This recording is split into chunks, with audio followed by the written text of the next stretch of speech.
Hey guys, and welcome back to another one of my Doctor Who 8th Doctor Big Finish reviews, and today we're going to be taking a look at the third story, I think, in the series, and that is Immortal Beloved, and this one's written by Jonathan Clements. And so yeah, let's dive straight into the review by taking a look at the cover art. Now, it's very yellow and bright and gold, sort of. I do quite like this design. It features Ian McNeice, actually, who plays Winston Churchill in the TV series, and he's pretty good in this. I didn't realise he was actually in this until I bought the CD. So yeah, take a look. We've got Paul McGann and Sheridan Smith in Immortal Beloved, written by Jonathan Clements. You got Ian McNeice, I think it's Elspeth Gray and Jennifer Higham. And it says full cast audio drama. I apologise about the lighting. And then we've got the spine, it's quite nice and yellow again, and it's CD number 4. We've got the back again with these sort of like yellow banners and a quote from the story. All the cast members there, and I think I mentioned in my Blood of the Daleks review that a particular actor or relative of Paul McGann was in it, but he's actually in this story, and his name's Jake McGann. So yeah, that's pretty cool. So he plays a bit of a small part in this, and I think it's his acting debut, if I'm right. Then we've got again production notes. You've got the CD, and behind the CD you've got sort of more advertisements for 8th Doctor adventures. So yes, what are my thoughts on Immortal Beloved? Now, the story is pretty much about it's about this sort of like family, and they're seen as sort of Greek gods, although they're not actually Greek. They think they are by giving themselves the gods like names. So you've got like Zeus, etc.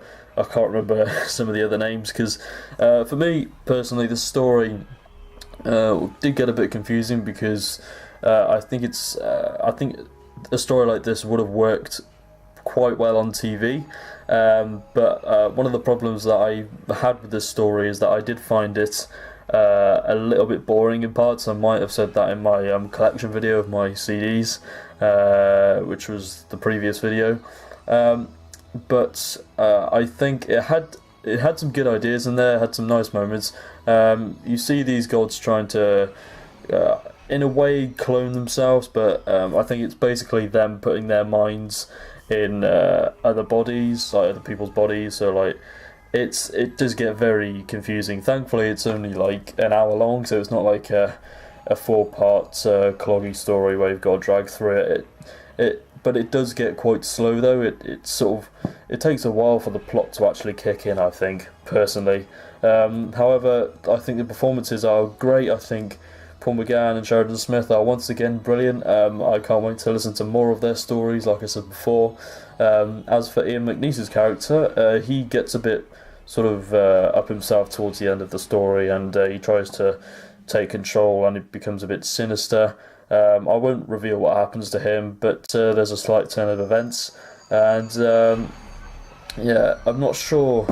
I can't remember because I only listened to this last night, so I can't remember because for me the story, I wasn't sure what to expect from it. I've heard it was a bit of an average story because I noticed on the front cover that there's helicopters, and I was wondering how the hell does that fit into a story with this premise, because the story kicks off with two people about to basically commit suicide, and the Doctor and Lucy arrive just in time, of course, and they sort of prevent them from committing suicide. I think you can sort of hear glimpses of that in the trailer for this story. It sets out like sort of like a wedding ceremony, but the ceremony is actually for them to basically kill themselves again, because obviously they're immortals, and they're just killing themselves over and over again for some bizarre reason. It's a very weird story. I don't know what Jonathan Clements was smoking when he wrote this, but it must be some pretty good shit.